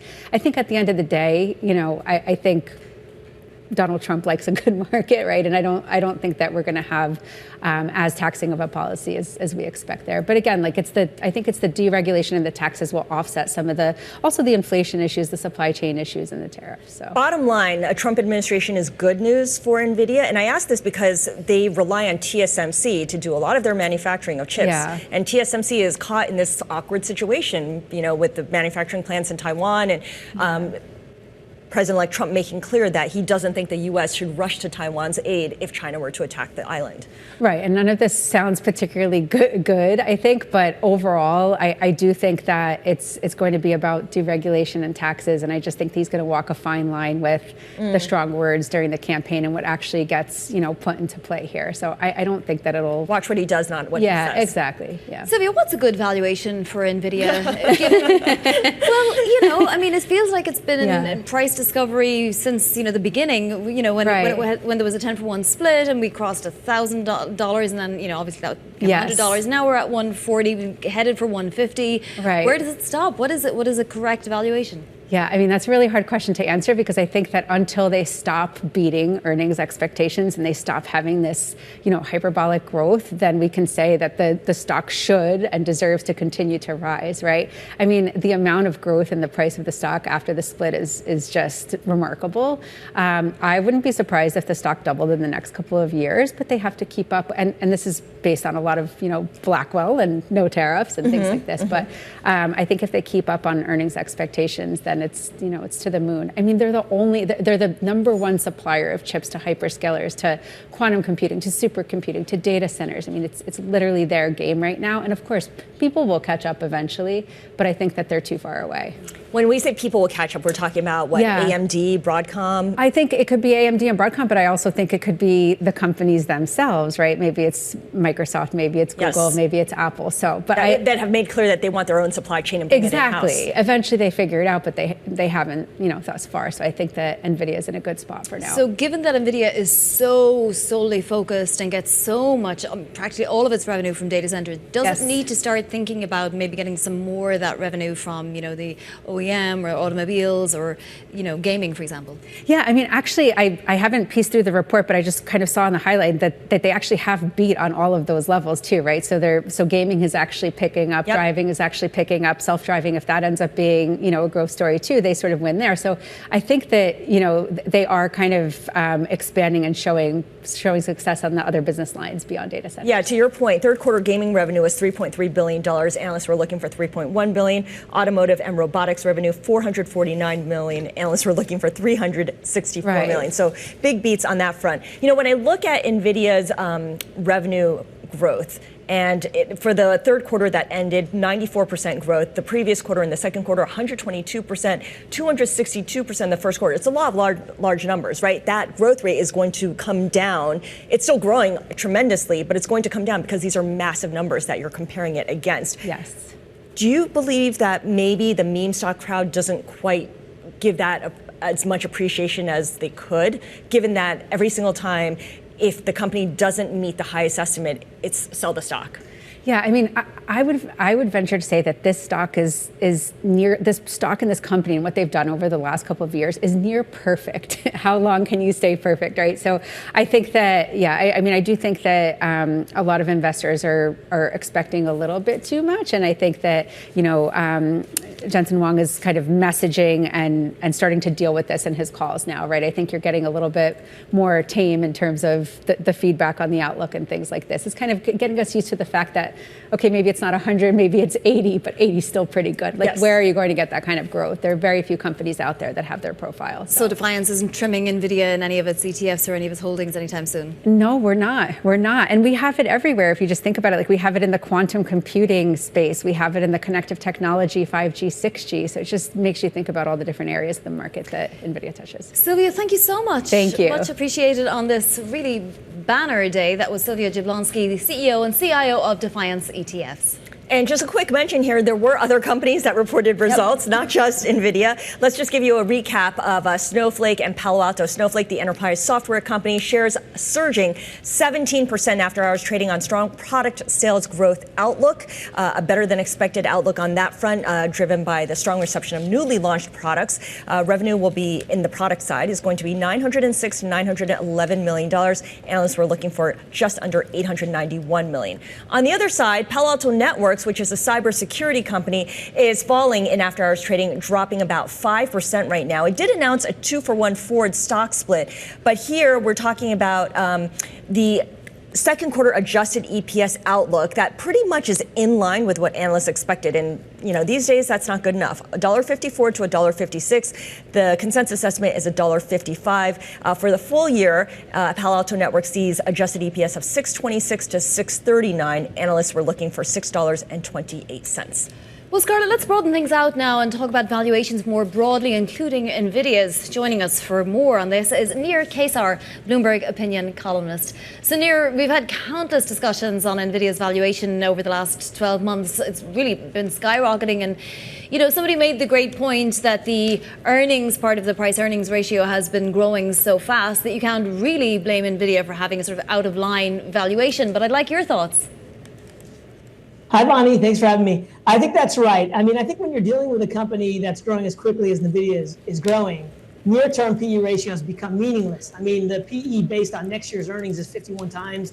That's nearly matching or roughly a record high for Nvidia. But what does that mean? And if you want a more precise answer to that question, I think you have to look further out. Bloomberg compiles what it calls long-term consensus earnings estimates for companies, which is analyst consensus earnings, and long-term, usually over 3 to 5 years, so further out. And for Nvidia, if you use that as the metrics for your PE, you get a multiple of roughly 18. 18 is kind of a magic number because 18 is the average historical PE for the S&P based on forward earnings. And if you look at a lot of companies that are high growers like Nvidia, and you use the long-term earnings growth estimates for the PE, you'll get a PE of roughly 17 or 18. So what that tells you is that the market is basically saying, look, if these earnings estimates come through, then you're good. And if they don't, then you're sunk, PE or no PE. So, we talk about this as being a macro event, which to me feels so strange that one company's earnings can be, a macro event. And no, it didn't move yields. But on the other hand, the S&P 500 and all of its investors are very dependent quarterly on Nvidia's results. And Nir, I just want to ask you, is that okay to be living in a world where one company decides sort of everybody's fortune? And I'm talking about people with 401ks just as much as the retail investor and the institutional investor. I certainly would prefer if it weren't that way. And I think we do have to grapple with the structure of the market in the sense that it's that way for a reason. We've had a period mostly since the financial crisis, I would say, where a small number of companies in the S&P really account for the majority of the earnings growth. And it's not just Nvidia, let's call it Mag 7 more broadly, but it's a very small group. And because of that earnings dominance, you're getting these price disparities, let's say, market value disparities, and the concentration in the market. But that does raise the stakes for investors because obviously for it to continue this way, then the spread in the earnings growth between, let's call it the Mag 7 that includes Nvidia and the rest of the field has to remain where it is, and that's very unlikely. I ran the numbers going back to 2015, and if you exclude the Mag 7, you get earnings growth of about 6% a year for the S&P 500. And just for them, the Mag 7 alone, it looks more like in the 40s. Is that going to last? I doubt it. Let me just share one other thing with you, which is when you look at that long-term earnings growth estimate for Nvidia, which I mentioned earlier, you can see that it has, a couple of years ago, it was at about 60% a year annualized. it's come down to about 35% a year annualized. So you're already seeing analysts looking at the long-term growth and saying it's probably not what we thought even as recently as a year or two ago. Nir, if you were, a new investor and you don't have a position in Nvidia, but, it's clear that the narrative is so compelling that it's the supplier of 90% of the world's AI chips and no one even comes close to being able to take any meaningful market share from it. What metric would you look at first to determine whether this is, on a valuation basis, a reasonable investment? Well, I mean, I would just focus on earnings. I guess it goes without saying, but it's worth saying doubly when it comes to Nvidia, because ultimately you have to ask yourself as an investor, how am I getting paid? At 51 times forward earnings, you can't count on more valuation expansion, and Nvidia practically pays no dividend. So all of your return is going to come from earnings growth. And you're at this moment that's a really important moment because there's a lot of uncertainty around AI. A couple of years ago, there's a lot of AI hype. I think that resulted in the long-term earnings estimates that drove up Nvidia's price. Mm-hmm. And as I say, that earnings assumption has been pared back significantly in the last year or two. And now the question is what happens? And one thing that I would point out is Bloomberg also calculates the standard deviation, that is the variance of these analysts' estimates. Mm-hmm. And the variance, or let's just call it the uncertainty around Nvidia's future growth, is multiples what it is for a company like Microsoft or Apple. So I would just say to investors, look, if you want to bet on Nvidia, and you're betting on a very optimistic scenario, but just understand that you're also betting on a tremendous amount of uncertainty inside that scenario. And ultimately, it just comes down to what kind of a stomach you have. I personally don't like betting on things like that. But if you don't mind rolling the dice on earnings coming in at these very high expectations, then I would say, if it does happen, no question, the rewards are going to be there for you. And I'm really glad you bring up dividends because, it's kind of surprising that Nvidia does pay a dividend. In fact, it declared a dividend of 1 cent a share. Why does it do that? It doesn't need to, clearly, to entice investors. And 1 cent is kind of not meaningful at all. I mean, it leaves the stock with an indicated gross dividend yield of 0.03%. Scarlett, I wish I knew the answer to that question. It's a very good one. The only thing that I can think of is Nvidia doesn't want to be in the camp of no dividend payers because they seem to get an unusual amount of negative attention, let's just say. So maybe by throwing in even a tiny bit of dividend on the table, they avoid being lumped into that group. Mm-hmm. But I mean, it's trivial, as you say, to say the least. Yeah, it doesn't make a difference in the least, yet it's there nonetheless. All right, Nir, always appreciate your joining us. Nir Kaysar is Bloomberg opinion columnist, giving us his take on the valuation story when it comes to Nvidia. Now, still ahead, we have, of course, a lot of other things going on in the days ahead. We're going to tell you what you need to watch for over the next 24 hours. This is The Close on Bloomberg.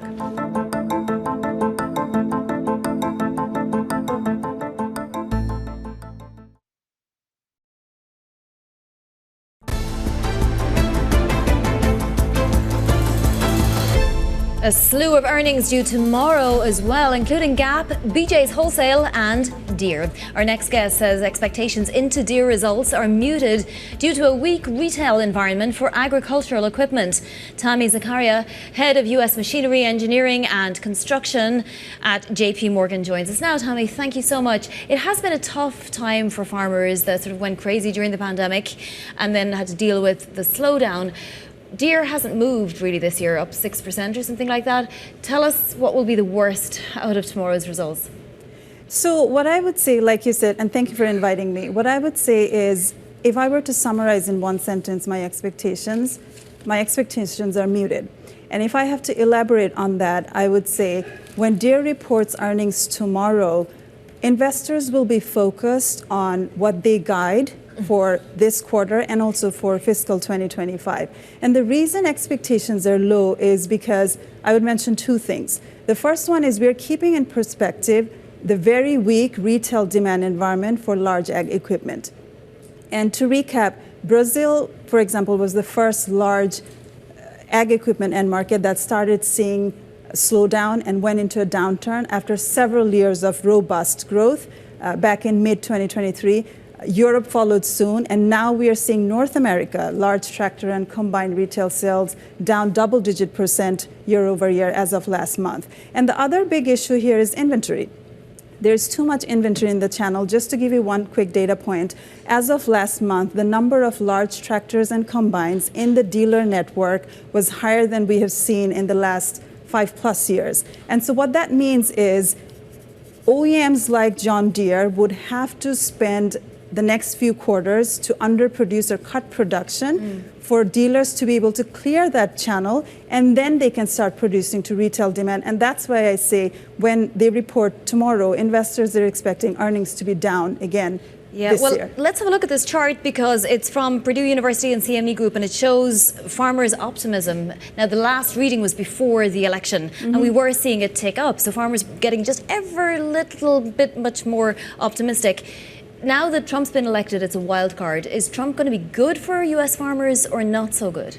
So the details are still emerging. What I would tell you is if there are changes in the tariff structure, the biggest unknown is how some of our trading partners would react to that. But I can tell you what happened the last time. When trade tensions escalated with China, the last time, I'm talking about 2018, 2019 timeframe, at that time, China retaliated by placing, for example, a tariff on soybean exports out of the U.S., which was a net negative impact on farmers. Now, at the time, the government did provide assistance to farmers, but at the end of the day, it was not enough, and it was a net negative impact. So we'll see how things play out this time around, but that was the experience last time. So that's something that's fully out of control for the farmers. You know, they can only sit by and watch, as can most of us. What about other drivers here, which includes falling interest rates, or at least this idea that interest rates won't go up anymore? That certainly makes it more enticing for farmers to purchase these large, expensive machines. So what I would say is falling interest rates is generally good for everybody. It increases your purchasing power, especially if you're financing an equipment. But also what we've seen over the last few, call it last decade, is that the net debt ratio for the average U.S. farmer is actually very low compared to, call it 20, 30 years ago. So they're not necessarily as levered as they were. So the incremental benefit of rates coming down is probably a little less than it would have been a couple of decades ago. Okay, yeah. So there's a theory, and then there's the actual what's happening on the ground. What about climate change and extreme weather? How does that change the cycle of how often farmers replace their machinery? That's my favorite topic. So what we say is the next leg of growth for companies like John Deere and companies that produce ag equipment would be coming from precision ag. And precision ag basically means the application of technology to improve yield in the same amount of land by using less harmful chemicals. And so if climate change is happening and if you're losing arable land to, let's say, natural disasters, you will have to improve the yield per acre. And that comes through technology. And that's where I think all these ag OEMs have to play a big role in the coming years to be able to help farmers produce more with limited resources. All right, good stuff. Tami, always appreciate your joining us. Thank you for coming in.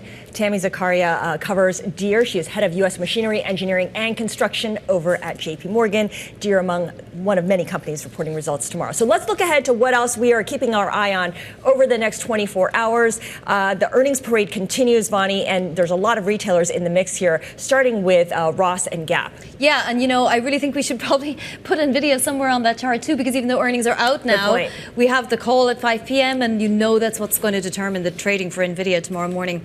But then also tomorrow we have a huge amount of economic data, right? So the Philly Fed business outlook, and we also have jobless claims, existing home sales, the leading economic index, Scarlett. Yeah, absolutely. And of course, we have more data on homes, the housing market overall, existing home sales. As you mentioned, that comes on the heels of the new home sales earlier this week and the mortgage applications that did come out today as well. And there's always Fed speak. Well, you know, can't forget that. The other thing that we need to watch for is the restitution hearing in the Bill Huang trial. Let's remind our viewers that he was sentenced to 18 years in prison on RICO conspiracy charges and stock manipulation, including following that 3 years of supervision when he exits. So between that and the Nvidia earnings, there's a lot for the market to digest. All right, that does it for us. Balance of Power is up next. In the meantime, we are looking at Nvidia shares right now, moving in the after-hours trade as we await the start of the earnings conference call. Currently down 1%. It's been a little bit all over the place, but not in the green. It's been choppy. I feel like like investors are sort of looking at one headline and moving their way and then looking at another. And then it depends. Are you a short-term investor or a long-term investor? Right. Do you buy the AI story overall? And this is kind of the overheating issue is just a blip. When do you short AI? That's what I want to know, yeah. Have a great evening, everyone. This is Bloomberg.